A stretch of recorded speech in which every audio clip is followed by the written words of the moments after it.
بابولی اور پیلیچی بکثرت ملتی ہیں، فیلیچی بکثرت ملتی ہیں، جھاڑیاں جلانے کے کام آتی ہیں۔ صوبہ سندھ کے جنگلات یعنی فارسٹ آف سندھ پروونس۔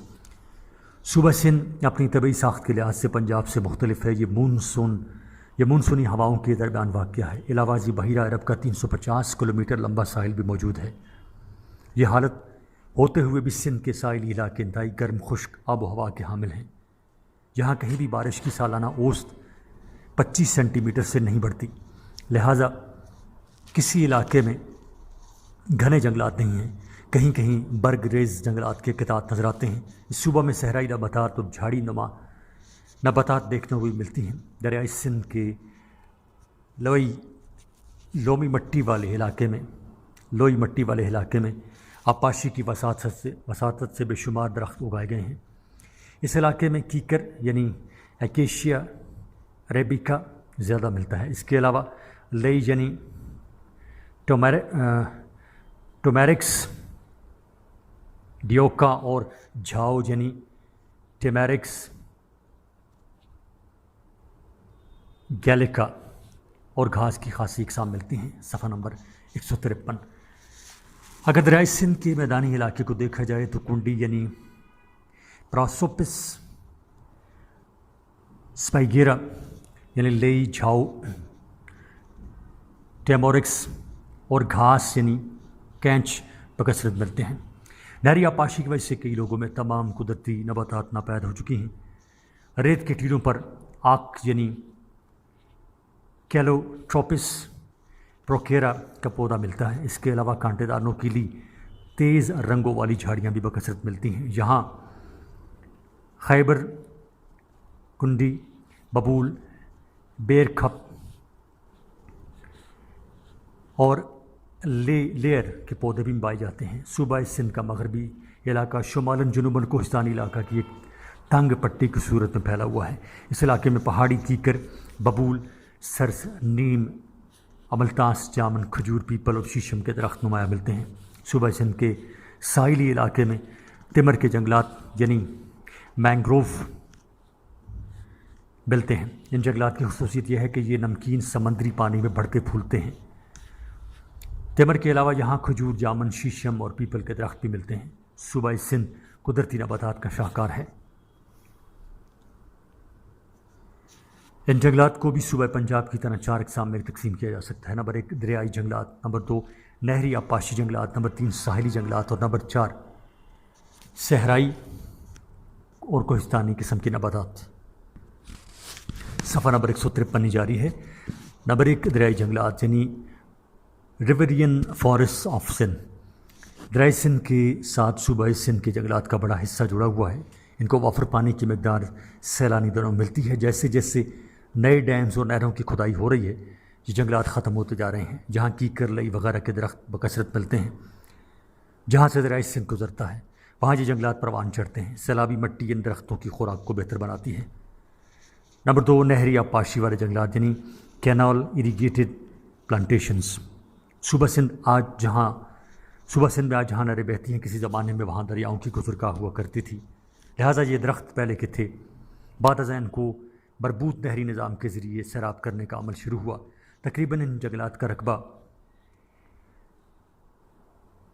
2,15,010 ایکڑز ہے۔ ان درختوں میں ان درختوں میں 2,15,010 ایکڑز ہے۔ ان درختوں میں شیشم، کیکر اور سنبل اقتصادی اہمیت کے عامل ہیں۔ نمبر 3 ساحلی جنگلات یعنی کوسٹل مینگروو فارسٹ۔ سندھ کے ساحل کے ساتھ ساتھ تمر کے جنگلات بہت اہمیت کے حامل ہیں۔ یہ جنگلات سندھ کے ڈیلٹا کے ساتھ ساتھ کراچی اور ٹھٹہ کے اضلاع میں 8,52,112 ایکڑ پر پھیلے ہوئے ہیں۔ صفحہ نمبر 154۔ یہ جنگلات سمندری، نمکین اور دلدلی میں زمین میں پھلتے پھولتے ہیں۔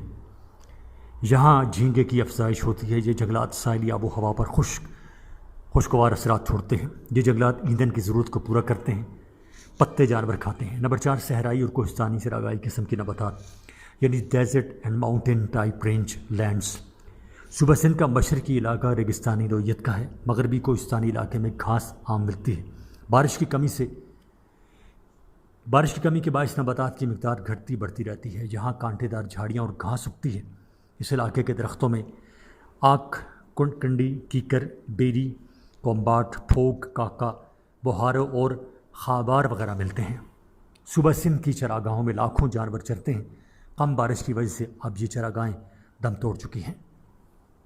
صوبہ سندھ کا جنگلاتی رقبہ بمطابق محکمہ آبادیات رپورٹ 1998، یعنی محکمہ آبادیات کی 1998 کی رپورٹ کے مطابق صوبہ سندھ کا جو جنگلاتی رقبہ ہے وہ کچھ اس طرح کا ہے۔ قسم جنگلات اور رقبہ صرف ایکڑز میں۔ دریائی جنگلات اس صوبہ سندھ میں ہیں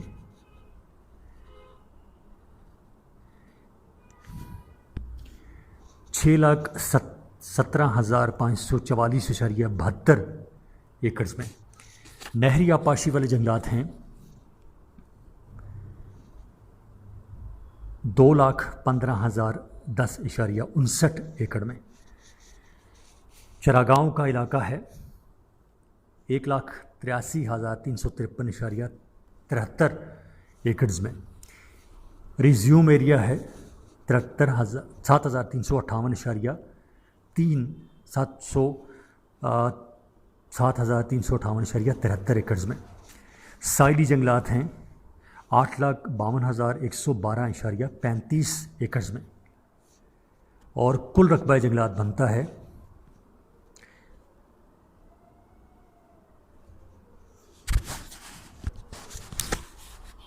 2,87,528.11 ایکڑز۔ نمبر 3، صوبہ بلوچستان کے جنگلات یعنی فارسٹ آف بلوچستان۔ بلوچستان کا علاقہ گرم خشک آب و ہوا کا حامل ہے۔ بارش کی مقدار بھی کم ہے، طبعی ساخت بھی کٹی پھٹی ہے۔ جنگلات سے بلوچستان کو معاشی انکم یعنی آمدنی اس کی نہیں ہوتی۔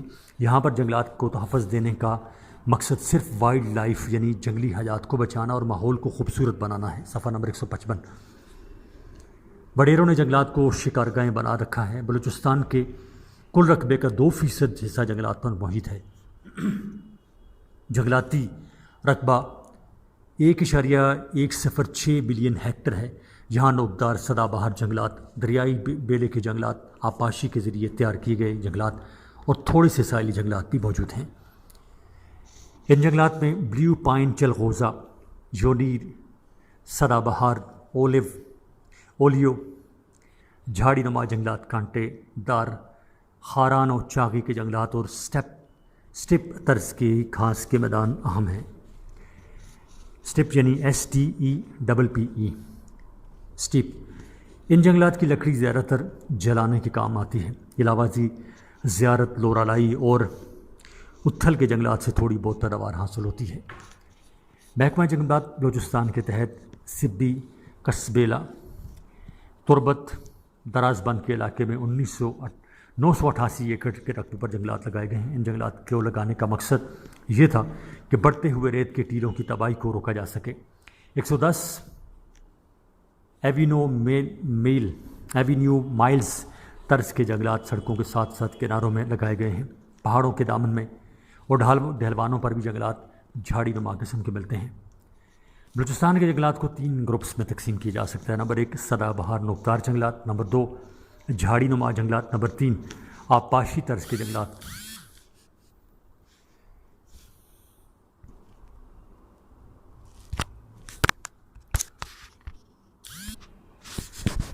بلوچستان کے جنگلات کو 3 گروپس میں تقسیم کیا جا سکتا ہے۔ نمبر 1، سدا بہار نوکدار جنگلات۔ 2، جھاڑی نما جنگلات۔ 3، آبپاشی طرز کے جنگلات۔ نمبر 1، سدا بہار نوکدار جنگلات یعنی کانیفیرس ایور گرین ٹائپ فارسٹس۔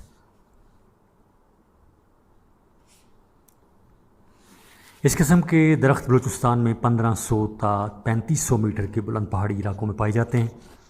ان جنگلات میں پائنس ویلیچینس، پائنس گیرور، ایسیلیسا اور چلغوزے کے جنگلات شامل ہیں۔ یہ درخت کوہ سلیمان کے علاقہ شرچا میں پائے جاتے ہیں۔ چلغوزے کے جنگلات تخت سلیمان اور تورغر کے علاقے میں ملتے ہیں۔ تورغر کے چلغوزہ بیرونی ممالک کو بھی بھیجا جاتا ہے۔ یہ ایک نفع آور ڈرائی فروٹ ہے۔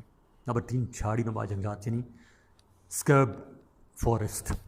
یہ جنگلات پودوں کی شکل میں 500 تا 1500 میٹر کی بلندی تک پائے جاتے ہیں۔ یہ ماحول کی مناسبت کے ساتھ ملتے ہیں۔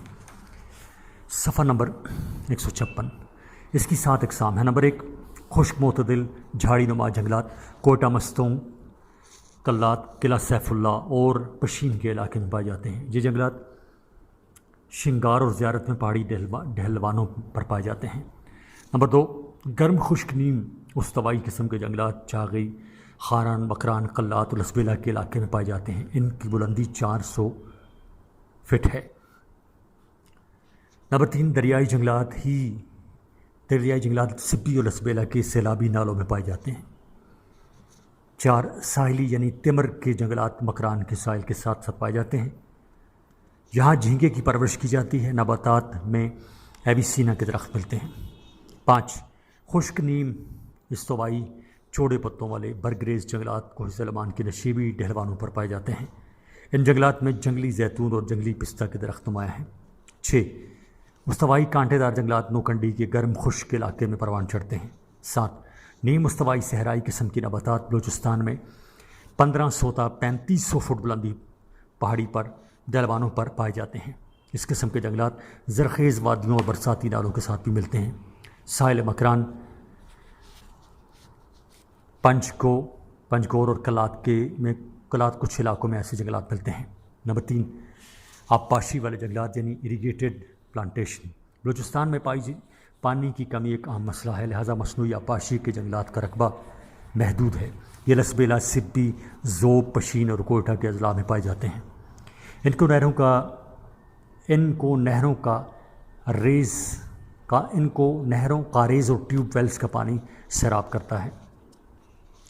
ان میں کیکر شیشم نمایاں ہیں۔ صوبہ بلوچستان کا جنگلاتی رقبہ ایکڑز میں۔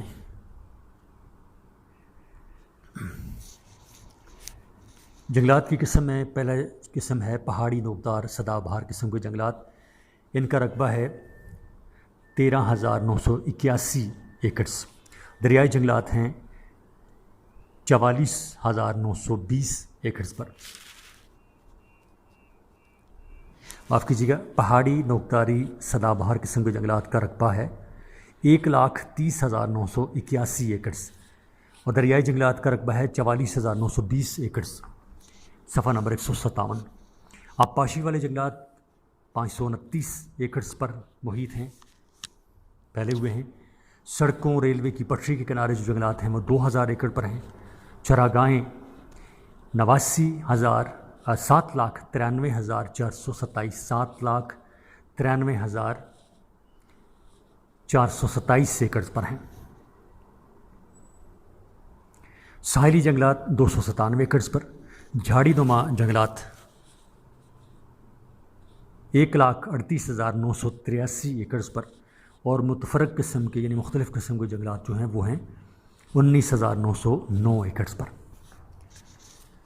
نمبر 4 صوبہ خیبر پختونخوا کے جنگلات کا مختصر جائزہ۔ صوبہ سرحد دوسرے صوبوں کی نسبت زیادہ جنگلاتی دولت سے مالا مال ہے۔ اس کے کل رقبہ کے 17% حصے پر جنگلات بکھرے پڑے ہیں۔ خیبر پختونخوا کی آب و ہوا جنگلات کی افزائش کے لیے سازگار ہے، لہٰذا یہاں پر جنگلات کے رقبہ کو بڑھایا جا رہا ہے۔ یہاں نوکدار جنگلات زیادہ ہیں۔ یہ جنگلات ہزارہ اور مالاکنڈ کے ڈویژنز میں پائے جاتے ہیں۔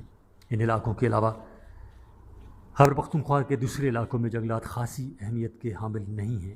غیر آباد علاقے جھاڑی نما پودوں سے بھرے ہوئے ہیں۔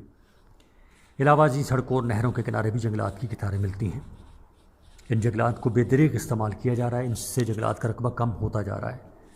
یہاں کے جنگلات میں دیودار، کیل، چیڑ، برچ، اخروٹ، چلغوزہ، سنبل، پلوٹ کے درخت ملتے ہیں۔ یہ درخت بہت زیادہ کارآمد ہیں۔ علاوہ ازیں کیکریان، بیری اور جھنڈ وغیرہ کے درخت بھی ملتے ہیں۔ اس کے علاوہ قبائلی علاقے میں قرب ایجنسی میں جنگلات موجود ہیں۔ خیبر پختونخوا کے جنگلات کا رقبہ۔ حکومتی محفوظ نما جنگلات کا سلسلہ۔ جو ہے وہ ہے 97,884 ایکڑز پر۔ حفاظتی قسم کے جنگلات کا رقبہ جو ہے وہ ہے 5,19,227 ایکڑز پر۔ ان کلاسڈ قسم کے جنگلات کا رقبہ ہے 20,100 ایکڑز پر۔ ریزیومڈ ٹائپ جنگلات کا رقبہ ہے 10,750 ایکڑز پر۔ گزارا قسم کے جنگلات کا رقبہ ہے 3,30,514 ایکڑز پر۔ صفحہ نمبر 158۔ کمیونل قسم کے جنگلات کا رقبہ ہے 35,600 ایکڑز پر۔ سیکشن 38 کے تحت جنگلات کی قسم جو ہے اس کا رقبہ ہے 28,300 ایکڑز پر، اور متفرق جنگلات جو ہیں ان کا رقبہ ہے 52,000 ایکڑز پر، جبکہ ٹوٹل میزان یعنی کل جو رقبہ بنتا ہے جنگلات کا وہ ہے 11,94,375 ایکڑز۔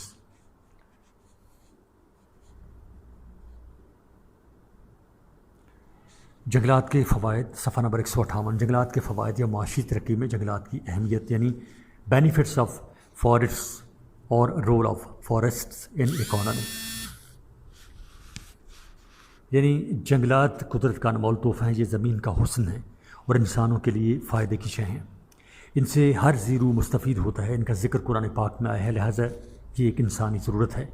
آج کے دور میں جنگلات کے بغیر ترقی ناممکن ہے۔ پاکستان میں جنگلات صرف 4.8% رقبے پر ہیں، مگر پھر بھی ان سے کئی اقسام کے فوائد اٹھائے جا رہے ہیں۔ نمبر 1، پاکستان کے 5 لاکھ افراد کا روزگار جنگلات سے وابستہ ہے۔ 2، جنگلات سے عمارتی لکڑی حاصل ہوتی ہے۔ 2002-03 کے عرصہ میں جنگلات سے 298.89 یعنی 7,900 مکعب میٹر عمارتی اور 490.50 مکعب میٹر جلانے والی لکڑی حاصل ہوئی۔ 3، جنگلات بھیڑ بکریوں کے لیے چراگاہ فراہم کرنے کا واحد ادارہ ہیں۔ اس وقت 30 بلین سے زائد جانور جنگلاتی چراگاہوں سے اپنی خوراک حاصل کر رہے ہیں۔ بعد ازاں انہی جانوروں کا دودھ، گوشت اور کھالیں انسانوں کو فوائد سے مستفید کرتی ہیں۔ لاکھوں لوگ ان جانوروں کو پال کر روزی کما رہے ہیں۔ 4، جنگلات صنعتوں میں خام مال کا ذریعہ ہیں۔ اس کی لکڑی سے ریل کے ڈبے، بسوں، ٹرکوں کے ڈھانچے تیار ہوتے ہیں۔ 5، فرنیچر سازی اور ماچس کی صنعت کا انحصار جنگلات پر ہے۔ 6، کاغذ سازی کی صنعت جنگلات کی مرہون منت ہے۔ کاغذ لکڑی اور مختلف نباتات کے گودے سے تیار کیا جاتا ہے۔ 5، فرنیچر سازی اور ماچس کی صنعت کا انحصار جنگلات پر ہے۔ 6، کاغذ سازی کی صنعت جنگلات کی مرہون منت ہے۔ کاغذ لکڑی اور مختلف نباتات کے گودے سے تیار کیا جاتا ہے۔ 7، بحری جہازوں اور کشتیوں کی تیاری کا انحصار جنگلات پر ہے۔ 8، کھیتی باڑی کے زرعی اوزار یعنی ٹولز لکڑی سے تیار ہوتے ہیں۔ انسان کئی صدیوں سے ٹانگیں اور بیل گاڑیاں لکڑی سے بنا رہا ہے۔ 9، کپڑا سازی میں استعمال ہونے والا مصنوعی ریشہ ریان لکڑی کے گودے سے تیار ہوتا ہے۔ 10، کھیلوں کے سامان کی تیاری کے سلسلہ میں شہتوت، پاپولر اور بیت کی لکڑی استعمال ہوتی ہے۔ صفحہ نمبر 159۔ پاکستان کھیلوں کے سامان لاکھوں ڈالرز کا اس سے منافع حاصل کرتا ہے باہر بیچ کر۔ نمبر 11، چمڑا رنگنے میں کیکر کی چھال استعمال ہوتی ہے۔ کیکر جہاں وافر ہے۔ 12، جنگلات سے ایلوپیتھک اور ہومیوپیتھک ادویات تیار کی جاتی ہیں۔ 13، جنگلات ہمیں بے شمار پھل اور ڈرائی فروٹ سے نوازتے ہیں جو ضامن صحت ہوتے ہیں۔ بعض اوقات ان پھلوں کو بیچ کر قیمتی زر مبادلہ حاصل ہوتا ہے۔ 14، درختوں کے بیجوں سے تیل نکالا جاتا ہے۔ درختوں سے گوند مفید کاموں میں استعمال کی جاتی ہے۔ جنگلات سے تارپین کا تیل، لاکھ اور کندہ بے روزہ حاصل ہوتا ہے۔ 15، جنگلات گھاس جڑی بوٹیاں زمین کی زرخیزی کو بڑھاتی ہیں۔ نباتات گل سڑ کر نامیاتی مادے کی شکل اختیار کر لیتی ہیں اور یہ مادہ پودوں کی نشو و نما کے لیے نہایت ضروری ہوتا ہے۔ 16، جنگلات اور گھاس وغیرہ میں زمین کو کٹاؤ سے محفوظ رکھتے ہیں۔ 17، جنگلات اور نباتات سیلاب سے تحفظ فراہم کرتے ہیں۔ یہ دریائی گزرگاہوں کا تحفظ کرتے ہیں۔ جہاں جنگلات نہ ہوں تو بارشوں کے ساتھ بہہ کر آنے والی مٹی دریائی گزرگاہوں کو اونچا کرنے کا موجب بنتی ہے۔ 18، جنگلات ماحول کو خوشگوار بناتے ہیں، آکسیجن میں اضافہ کرتے ہیں۔ 19، جنگلات زمینی درجہ حرارت کو بڑھنے سے روکتے ہیں، یہ فضا میں نمی بکھیرتے ہیں، لہذا آب و ہوا معتدل اور خوشگوار ہو جاتی ہے۔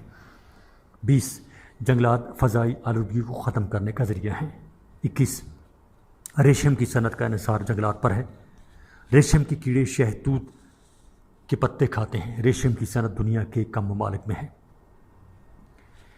22 سیم و تھور کے مسئلے میں کمی جنگلات کی وجہ سے آتی ہے۔ کلر گھاس زمین میں تھور کو کم کرنے کے لیے لگائی جاتی ہے۔ سیم کو ختم کرنے کے لیے سفیدے کے درخت بہت مفید ہیں۔ 23 جنگلات تفریح کا ذریعہ فراہم کرتے ہیں۔ 24 جنگلات ہزاروں قسم کے پرندوں کی پناہ گاہیں ہیں، یہاں سے ہی خالص صحت حاصل کیا جاتا ہے۔ 25 جنگلات کسی بھی ملک کے لیے ریڑھ کی ہڈی کا درجہ رکھتے ہیں۔ سونے چاندی کے بغیر تو گزارا ہو سکتا ہے، مگر جنگلات کے بغیر گزارا نہیں ہے۔ عزیز طلباء، یہ آڈیو ریکارڈنگ آپ کے لیے ہیومینیٹیرین ڈیولپمنٹ آرگنائزیشن ایبٹ آباد کے ذریعے اہتمام کی گئی۔ ہیومینیٹیرین ڈیولپمنٹ آرگنائزیشن ایبٹ آباد 2011 سے اپنی مدد آپ کے تحت صحت، تعلیم اور معاشی خود مختاری کے شعبوں میں بہتری کے لیے کوشاں ہے۔ ادارہ نے نہ صرف خیبر پختونخوا ملک بھر کے نابینا طلباء کی تعلیمی مشکلات اور رکاوٹوں کو دور کرنے کے لیے ایف اے تا ماسٹرز لیول کی نصابی کتب اور کورسز، جن میں علامہ اقبال اوپن یونیورسٹی کے کورسز بھی شامل ہیں، کو آڈیو ریکارڈنگ میں منتقل کرنے کا اہتمام کیا ہے، تاکہ نابینا طلباء اعلیٰ تعلیم تک رسائی حاصل کر کے ملک و قوم کی ترقی اور خوشحالی میں اپنا بھرپور کردار ادا کر سکیں۔ یہ تمام آڈیو ریکارڈنگز نابینا طلباء کو بالکل مفت فراہم کی جا رہی ہیں۔ نابینا طلباء کے علاوہ دیگر طلباء بھی اس تعلیمی سہولت سے استفادہ کر سکتے ہیں۔ ہیومینیٹیرین ڈیولپمنٹ آرگنائزیشن ایبٹ آباد، ای میل HDOATD@gmail.com، ویب سائٹ HDORG.net، رابطہ نمبر 03459541 یعنی 0345 95 41 838۔ صفحہ نمبر 159 جاری ہے۔